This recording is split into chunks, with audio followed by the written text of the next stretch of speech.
The unit that would become the 3rd Reserve Battalion of the Bedfordshire Regiment was originally formed as a part of the Militia Act of 1757.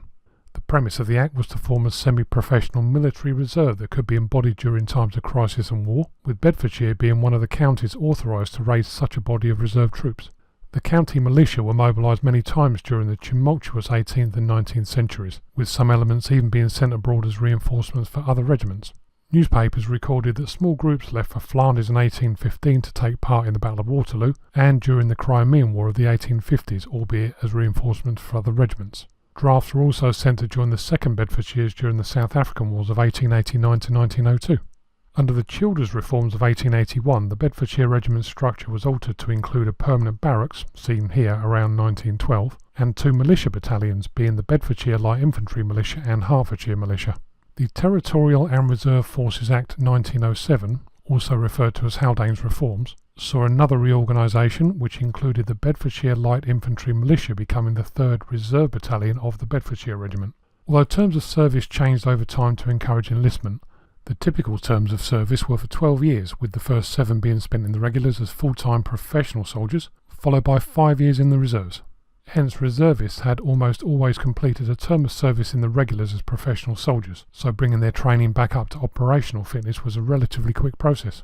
Once transferred into the reserves, they had part-time obligations, including being liable for call-up if the country needed them, and their attendance at the annual training camps.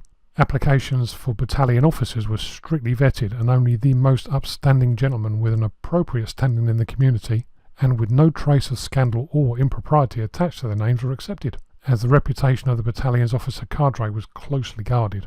Between 1909 and the outbreak of the Great War, the 3rd Reserve Battalion attended the following annual camps, which ran for a 3-week period in May and June. 1909 and 1910 they were at Ampthill, 1911 at Landguard, Felixstowe, 1912 down at Shawcliffe, 1913 back at Ampthill, and 1914 once again back at Landguard in Felixstowe. When Britain joined the Great War on Tuesday the 4th of August 1914, telegram orders were issued to the men on the National Army Reserve to report to their local depot for medical inspection, orders and kit. Over the next few days, the Bedfordshire Regiment's reserves reported to their regimental barracks at the Keep in Kempston, and men passed fit for active service were given a full examination before being shipped to Ireland to join the ranks of the 1st Battalion, who were preparing to move to France. Elements of the battalion found themselves singled out for guard duties at local schools that had been commandeered as temporary barracks, official county buildings, railway bridges and key road junctions. On Saturday the 8th of August, the balance of the reservists were examined before being passed fit for service, concentrated and moved to the Landguard Fort in Felixstowe, where the battalion had already moved administratively. The 3rd Battalion were posted to Landguard Fort as part of the East Coast Defence Force, where they provided coastal defence against the threat of invasion while finding and training recruits. Although the site was a permanent defensive location, the battalion found the area wanting and built only with the most basic of structures. Constant improvements and maintenance took up part of the battalion's weekly routines, as did training and recruitment. Rows of wooden buildings were constructed around the drill and parade area, providing barracks, stores and a working base for the specialised trades infantry battalions needed. According to the Bedfordshire Times and Independent newspaper, in early September 1914, the Duke of Bedford and Lord Ampthill bought and presented the battalion with, and I quote, 2 recreation tents, replete with refreshment counters, writing tables, chairs, a concert platform and a piano. On Christmas Day 1914, the battalion were presented with a gift from Lady Ampthill and a new 115-foot-long recreation hut replacing the tents, again funded by the Duke of Bedford, was formally opened. In addition to the rest areas, recreation and refreshment counters, a post office and interest-yielding savings banks were provided. It was quickly realised that the pre-war regimental structure was physically incapable of training and handling the sheer number of volunteers that had stepped forward, and the Duke of Bedford set about organising a section of his estate for the purpose of training the new arrivals alongside the 3rd Battalion, Ampthill Park.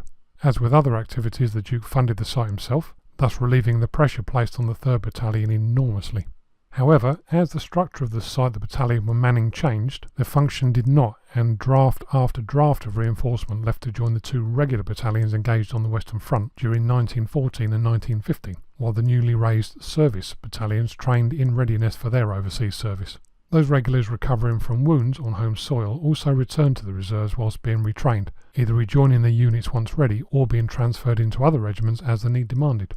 Much of the battalion's war was spent guarding the local transport structure in their allocated area, with spells of air raid providing the only combat action for those physically serving with the battalion. As a point of interest, service numbers prefixed with a 3, followed by a / generally denote soldiers who enlisted into the reserves as opposed to the regulars, territorials or new army. Of the approximately 100 casualties recorded as having died in the 3rd Battalion, many died from the effects of wounds or illness contracted overseas in the regulars. On their return to home soil, they were administratively posted to the 3rd Battalion whilst in the medical system, some of them never physically joining the battalion at their war station at all. Most of the rest died overseas attached to other units at the time of their death or from illness contracted on home soil. Only a small handful died as a result of direct hostile action. On Sunday, 22nd of July 1917, not for the first time, a Zeppelin bombed Felixstowe. A group of soldiers from the 3rd Battalion stood up in their protective trench to watch the display as the bombs fell, but one landed very close to them, killing 8 instantly. Once the war came to a close, the battalion was wound down from war service and the administrative cadre returned to the regimental depot at the Keep in Kempston. With the army winding down to peacetime levels once more, February 1919 saw the battalion provide the guard for Buckingham Palace. As a part of the reformation of the army and the Bedfordshire Regiment being redesignated as the Bedfordshire and Hertfordshire Regiment in July 1919, the 3rd Reserve Battalion was placed in suspended animation. In the event, it was never reformed, although it remained on the army list for many years afterwards.